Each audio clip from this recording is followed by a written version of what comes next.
নায়কের নাম করুন, বলো। অনেক নায়ক আছে, একজনের নাম করো। উত্তম কুমার। আচ্ছা, একজন নায়িকার নাম করো। সুচিত্রা, উত্তম সুচিত্রা। তাহলে আমাদের মনোভাবটা ভাবা একটু কেমন দেখেছেন? অন্যায় করলে না, কিন্তু অন্যায় শাস্তি তোমাকে পেতে হচ্ছে। অনেক অনেক মানুষ আছে, অনেক অনেক জায়গা আছে, অনেক অনেক মায়েদের অন্যায় না করেও সংসারে খারাপ কাজ করেনি, দেখো শুধু শুধু তাকে আমাকে দুর্নাম ভাগে করে দিল।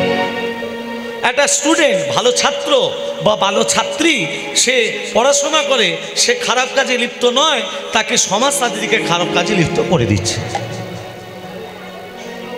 আচ্ছা বলুন, একটা বাস্তব কথা বলি, তারপর তথ্যতে আসছি। আচ্ছা মায়েরা, আপনাদের মনোভাবটা একটু আমি দেখতে চাই। আচ্ছা বলুন তো মা, আমাদের একজন নায়কের নাম করুন। যে কোনো একজন নায়ক, অনেক নায়ক আছে, একজন নায়কের নাম করুন। আমি তোকে জিজ্ঞেস করিনি, মাকে জিজ্ঞেস করেছি। মায়েরা বলুন, একজন নায়কের নাম করুন, বলো। অনেক নায়ক আছে, একজনের নাম করো। উত্তম কুমার। আচ্ছা, একজন নায়িকার নাম করো। সুচিত্রা, উত্তম সুচিত্রা। তাহলে আমাদের মনোভাবটা ভাবা একটু কেমন দেখেছেন? মনোভাবটা কেমন দেখেছেন? প্রকৃত নায়ককে বিনয় বাদল দীনেশ, প্রকৃত নায়িকাকে মাতঙ্গিনী হাজরা, তাই তো? তাহলে আমাদের মনোভাবটা কোথায় দেখেছেন বাবা? বাস্তব তত্ত্ব দেখুন। যারা 200 টাকার বিনিময়ে, যারা 500 টাকার বিনিময়ে, যারা 1000 টাকার বিনিময়ে দেহ ব্যবসা করে, আস্তে দেহ ব্যবসা করে, তাদেরকে সমাজ বেশ্যা বানিয়ে দিল। ভালো করে কথাগুলো যুক্তি দিয়ে শুনবেন। 200 টাকা, 500 টাকা, 1000 টাকার বিনিময়ে যারা দেহ ব্যবসা করে, সমাজ তাদেরকে বেশ্যা বানিয়ে দিল। আর যারা কোটি কোটি কোটি কোটি টাকা উপায় করছে, ছোট ছোট জামা পরে যারা সিনেমা করছে, সমাজ তাদেরকে নায়িকা বানিয়ে দিল। দিল না বাবা? এটা ছোট, ওটা বড়। তাহলে আমরা যে গৌরাঙ্গের দেশের মানুষ, আমরা যে নিতাইয়ের দেশের মানুষ, এই হচ্ছে আমাদের অধঃপতন। আজকে যুব সমাজের দিকে তাকিয়ে দেখুন। যুব সমাজ তারা ড্রাগের নেশায়, মদের নেশায় লিপ্ত হয়ে যাচ্ছে। 5 জন বন্ধু মিলে পকেট থেকে টাকা বার করে নেশাগ্রস্ত হয়ে যাচ্ছে, কিন্তু 5 জন বন্ধু মিলে পাড়ায় পাড়ায় ভিক্ষা করে একটা গরিবকে সাহায্য পর্যন্ত করতে পারে না। এই তো আমার নিতাইয়ের দেশ, গৌরাঙ্গের দেশ। বাস্তব তত্ত্বটা দেখো।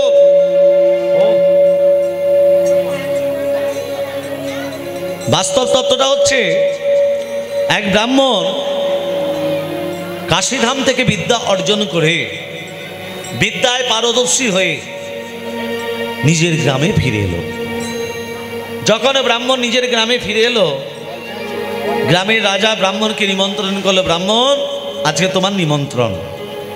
ব্রাহ্মণ নিমন্ত্রণ রক্ষা করার জন্য রাজার কাছে যখনই গেছে, তত্ত্বটা তো শোনেন মা, ভালো তত্ত্ব, জ্ঞানের তত্ত্ব। এই জন্মে কর্মটা ভালো করতে হবে। দোষী না করে কেন দোষী সাব্যস্ত হচ্ছে মানুষ? অন্যায় না করে কেন অন্যায়ের শাস্তি পেতে হচ্ছে আপনাদের? তার বাস্তব তত্ত্বটা ধরছি। ব্রাহ্মণ কি করেছে? রাজার কাছে যখনই গেছে, রাজা বলছে, ব্রাহ্মণ আজ থেকে তুমি আমার রাজপুরোহিত হিসাবে নিয়োগ হয়ে যাও।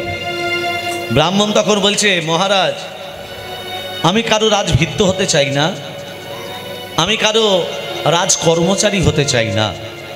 আমি ব্রাহ্মণ, আমি মাদুকুরি, আমার তো কেউ নেই, আমার বাবা মা আত্মীয় স্বজন পরিজন কেউ নেই, আমি বিয়ে থাও করিনি, পরিবারও কেউ নেই। তা আমি মাদুকুরি করে যেটুকু পাবো, মাদুকুরি মানে ভিক্ষা, ভিক্ষা করে যা কিছু পাবো, রাধা মাধবকে সেবা দেব, পাবো। যদি আপনি মনে করেন আমাকে একটা মন্দির করে দিন, কিন্তু রাজকর্মচারী হয়ে আপনার রাজপ্রাসাদে আমি থাকতে চাই না, রাজপুরোহিত হিসাবে থাকতে চাই না। বেশ, তোমাকে আমি মন্দির করে দিলাম। ব্রাহ্মণকে কি করলো রাজা? মন্দির করে দিল। সেই মন্দিরেতে ব্রাহ্মণ রাধা মাধবকে বসিয়ে রাধা মাধবের সেবা দিচ্ছে। কেমন করে সেবা দিচ্ছে? এই দেখুন।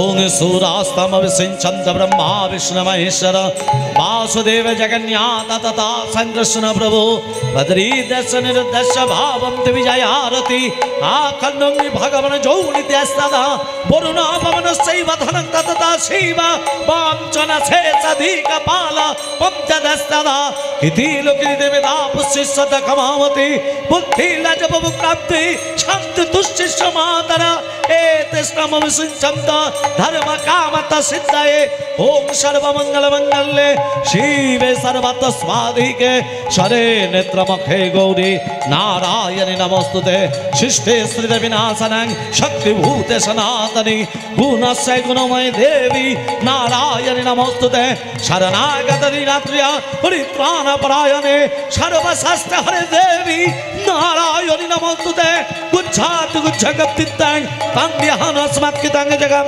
सिद्धि बाबू तुम्हें देवी तातवसाद सुरेश्वरी सुरेश्वरी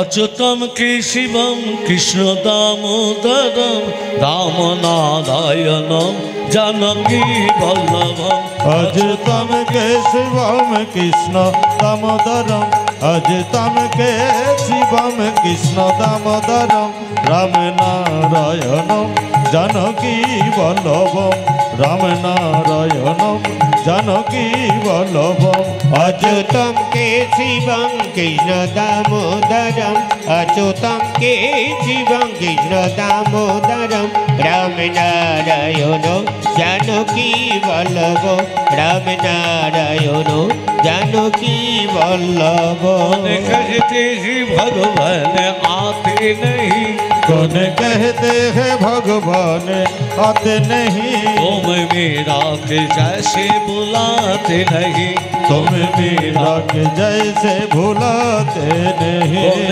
कहते ही भगवान खाते नहीं कौन कहते हैं भगवान खाते नहीं तुम सबरी के जैसे खिलाते नहीं तुम सबरी के जैसे खिलाते नहीं अच्युतम केशवम कृष्ण दामोदरम अच्युतम केशवम कृष्ण दामोदरम रामनारायणम जानकी वल्लभम रामनारायणम जानकी वल्लभ ভক্তমণ্ডলী মা বাবা ব্রাহ্মণকে কে মন্দির করে দিল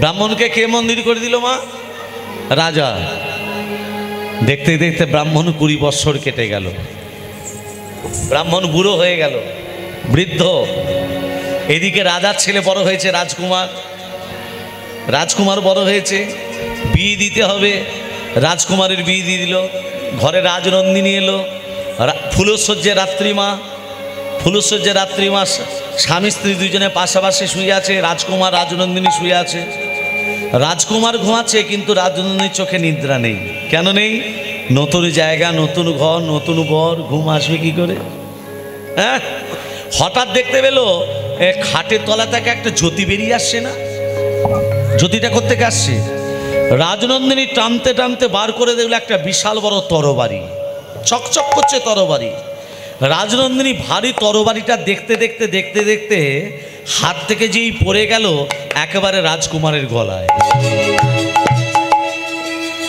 সঙ্গে সঙ্গে রাজকুমার হরিবোল মারা গেল রাজনন্দিনী মনে মনে ভাবছে ওরে বাপ রে বাপ সকাল যখন হবে একমাত্র ছেলে বলে কথা সকাল যখন হবে রাজা যখন শুনতে পাবে হ্যাঁ আমারও গলাটা কেটে দেবে কি করা যায় ভোর হয়ে আসছে মা সেই বৃদ্ধ ব্রাহ্মণ 20 বছর আগে রাজা যাকে মন্দির করে দিয়েছিল বাবা সেই বৃদ্ধ ব্রাহ্মণ কুয়ো থেকে জল তুলে স্নান করছে রাধা মাধবের সেবা দেবে বলে রাজনন্দিনী ভোরবেলা দেখতে পেয়ে বললো বাঁচাও বাঁচাও বাঁচাও কে আছো বাঁচাও প্রহরীরা ছুটে এসে বলছে রাজনন্দিনী কি হলো প্রহরে আমার স্বামীকে হত্যা করে যাচ্ছে এই বৃদ্ধ ধরো ওকে ব্রাহ্মণের হাতে বাঁধা হলো রাজার কাছে নিয়ে এসে বলছে রাজামশাই আপনার একমাত্র ছেলেকে হত্যা করেছে এই বৃদ্ধ ব্রাহ্মণ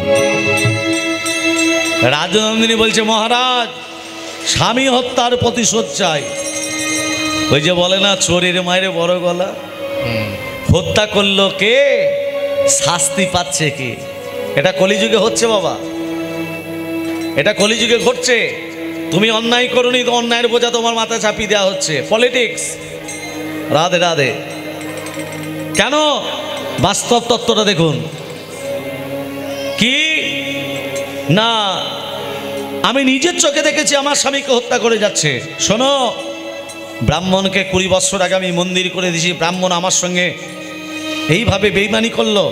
যে ব্রাহ্মণ নিজের হাতে আমার ছেলেকে হত্যা করেছে, ব্রাহ্মণের হাত দুটো কেটে দাও।